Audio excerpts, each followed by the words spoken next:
കേരളത്തിലെ സലഫികൾ എന്ന് പറയുന്ന മുജാഹിദുകൾ ഒരു വിഭാഗം ആളുകളെ ഇറക്കി വിട്ടിരിക്കുകയാണ്. കാരണം ഇവർക്ക് അന്തവും തുമ്പും ഇല്ല എന്ന് പറയുന്നതാണ് ശരി.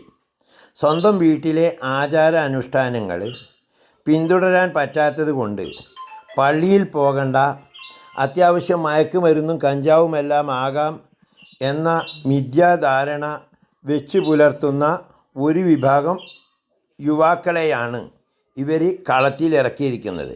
ഈ യുവാക്കൾക്ക് അവർ പറഞ്ഞു കൊടുക്കുന്നത്, നിങ്ങൾ മദ്യപിച്ചാലും വ്യഭിചരിച്ചാലും മയക്കുമരുന്നടിച്ചാലും ഒന്നും പ്രശ്നമല്ല, നിങ്ങൾ മൗലൂദ് നടത്തരുത്, സുബഹിക്ക് കുനൂത്ത് ഓതരുത്, അതാണ് അതിലും വലിയ തെറ്റ് എന്ന രൂപത്തിൽ ബ്രെയിൻ വാഷ് ചെയ്ത് വലിയ ഒരു സമൂഹത്തെ കളത്തിലിറക്കി എന്നതാണ് കേരള മുസ്ലിങ്ങൾ നേരിടുന്ന ഏറ്റവും വലിയ പ്രതിസന്ധി.